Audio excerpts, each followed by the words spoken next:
The third aspect of my teaching is called consciousness nomadism, which takes from the philosophy or lifestyle of nomadism, of not belonging or not being fixed in one place for more than you need. And it applies this to consciousness. So this is not a fixed, rigid philosophy with particular principles. It's an experiential philosophy which enables and empowers people to explore any philosophy as any system of belief that they want to explore without needing to belong to it, without needing to get stuck in it, and allowing them to take from it whatever they like, whatever serves them, whatever applies to them, giving them the power to modify it, to customize it, to personalize it to themselves, and to keep moving in the realm of consciousness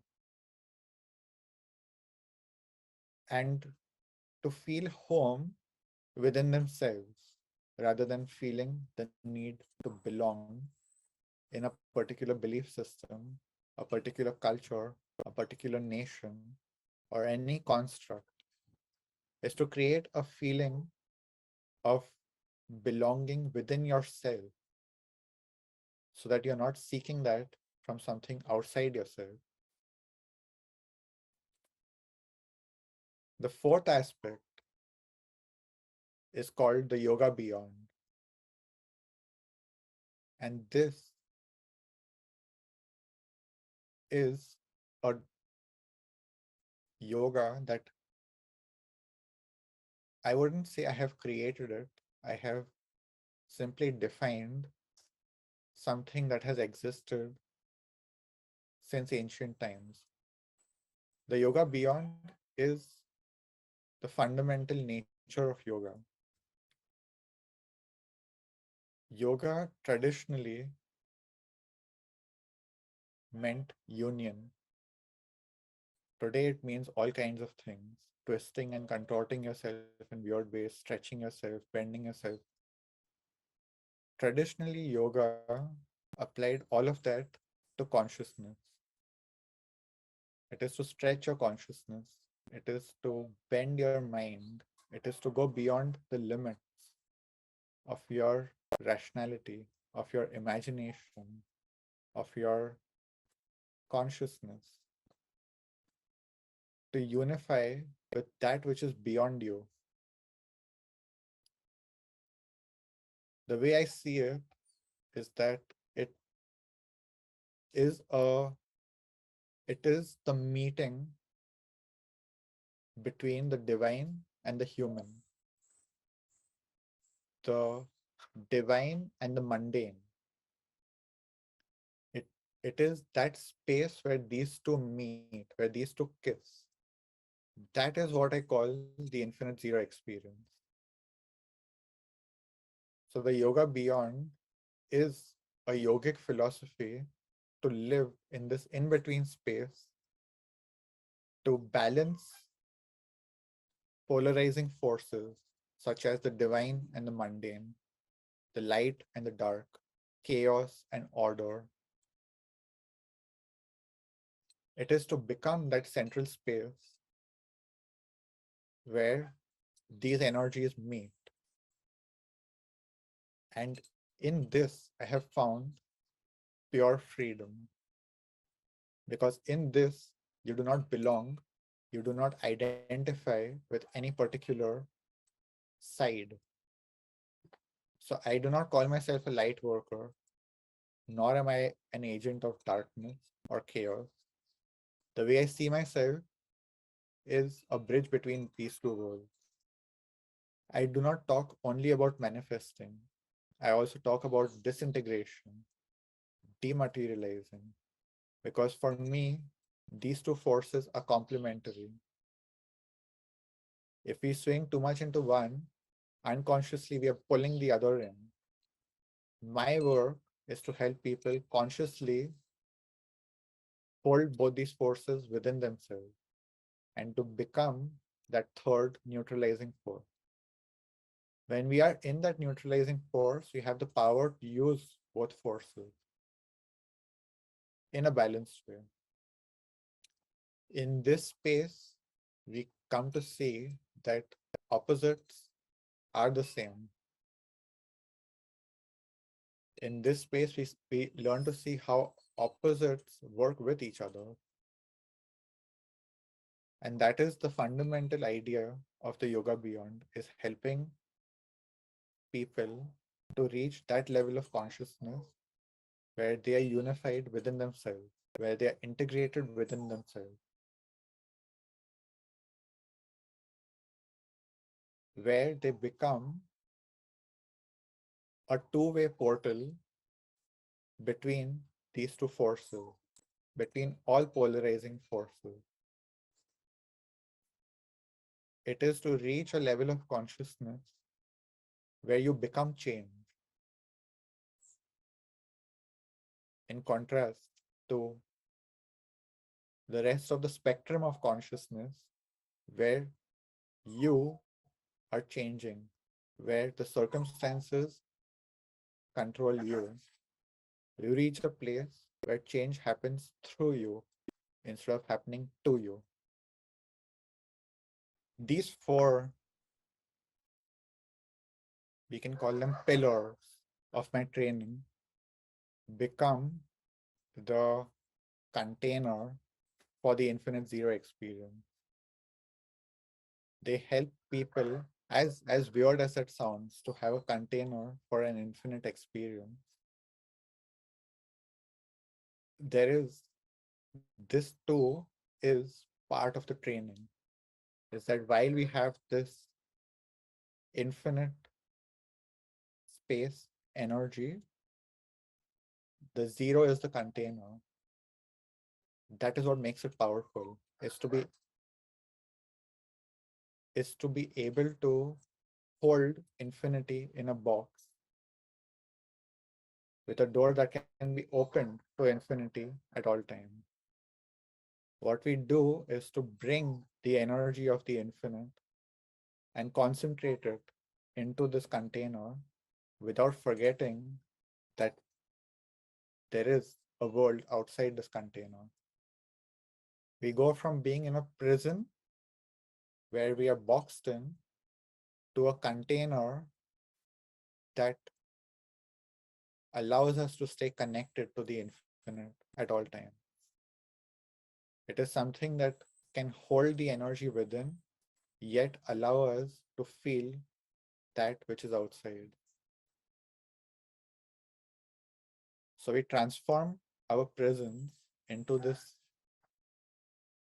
container which keeps our connection to the infinite while allowing us to hold the energy of the infinite and embody it and materialize it into the mundane. We become that which can materialize the divine into the mundane.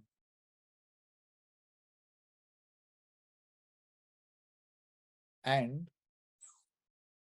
allowing the mundane to flow back to the divine.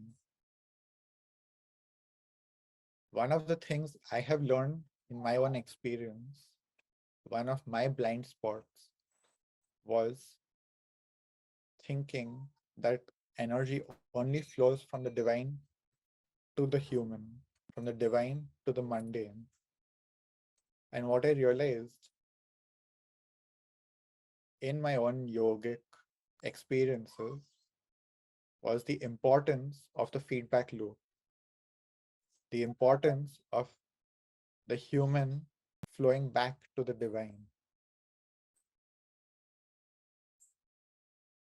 For the divine to realize the the limitations of the human, for the divine to have compassion for the human.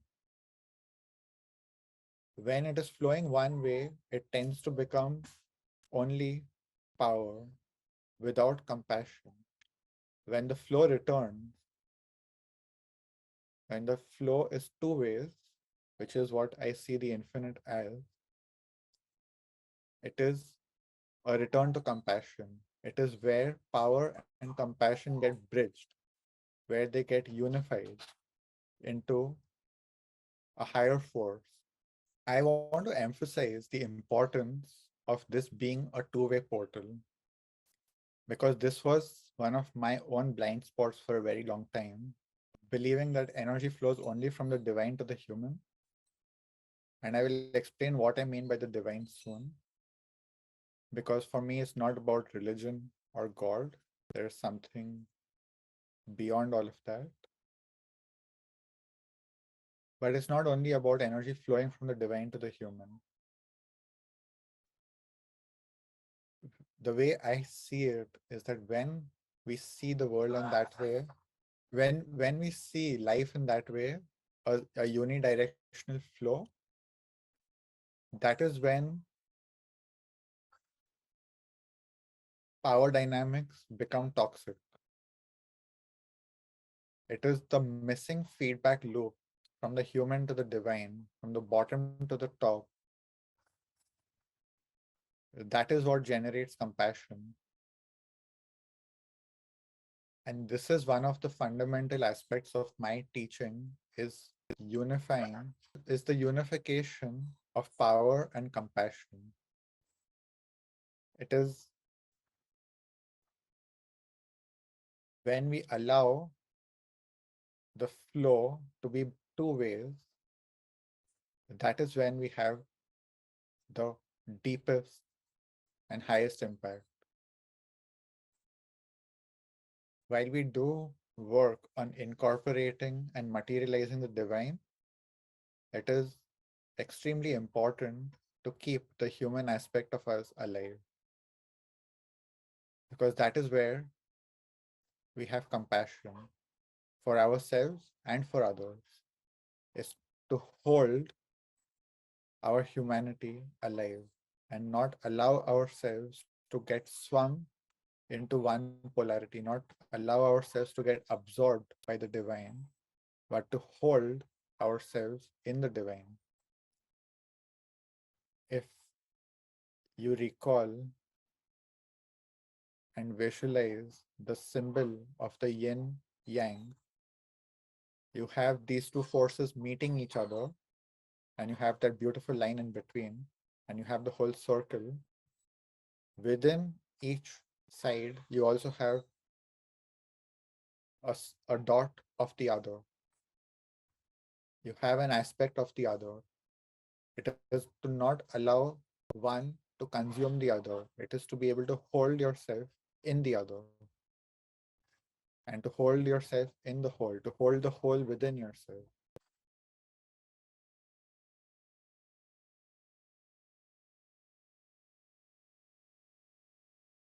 And as I said about the divine, for me, it's not something religious. While I used to have great contempt for religion and spirituality, I now have respect for people who believe in religion, who have their religious faith. I see the importance of it. It's just not for me. While I see the importance of religious faith and spiritual practices, and I have respect now for people who have those beliefs, who have that faith, it's just not something, it's just not something for me. What I call the divine is it is that which is perfectly imperfect. This is what is divine for me, is something that can never be perfect. For me, that which can be perfect has lost its divinity. That which becomes perfect has lost its divinity. That which is only imperfect is too mundane. But that which is perfectly imperfect is the divine. It is that space where the paradox, or what appears to be the paradox gets unified.